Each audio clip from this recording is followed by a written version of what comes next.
ஒரு விஷயம் இல்லாமல் போகிறப்ப தான் அதை நம்ம நேசிப்போம். அதனால் ஏதாவது ஒரு விஷயம் அப்பப்போ நம்மள்ட்ட இல்லாமல் போனதுன்னா நம்ம சந்தோஷப்படணும். அந்த விஷயத்தை திரும்பவும் புதுசு போல் நம்ம நேசிக்க போகிறோமே அப்படின்னு சந்தோஷப்படணும். சில மனிதர்கள் நம்ம வாழ்க்கையில் தொடர்ந்து இருக்கும்போது நம்ம உதாசீனப்படுத்துவோம். அப்பப்போ அவங்க இல்லாமல் போனாங்கன்னா நல்லது. அவங்க இல்லாமல் போகிறப்ப தான் அவங்கள நேசிக்க நம்ம கற்றுக்குறோன்னு சந்தோஷப்படணும். சில சமயம் மனிதர்கள் மொத்தமாக நம்ம வாழ்க்கையை விட்டு போகலாம். அப்போது நம்ம சந்தோஷப்படணும். ஏன் தெரியுமா? இவ்வளவு நாள் அவங்க இருந்த அந்த வாழ்க்கையை, நம்ம கூட இருந்த அந்த நினைவுகளை நம்ம நேசிக்க போகிறோம் அப்படின்னு சந்தோஷப்படணும். வண்ணங்கள் அதிகமாக சேர்ந்து பளீர்னு வெளிச்சத்தை கொடுத்தா கண்ணு குருடாயிடலாம். நிறைய சூது விளையாட போகிறேன் அப்படின்னு போய் பந்தயம் கட்டிக்கிட்டே இருந்தால் மனது குருடாயிடலாம்.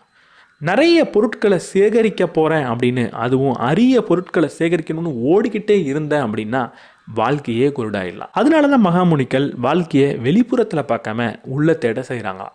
வாழ்க்கையில் அரிய பொருட்களை சேகரிக்கணும் அப்படின்னு ஒரு முட்டாள்தனத்தோடு அவங்க ஓடுறதே கிடையாது. வாழ்க்கைக்கு உண்மை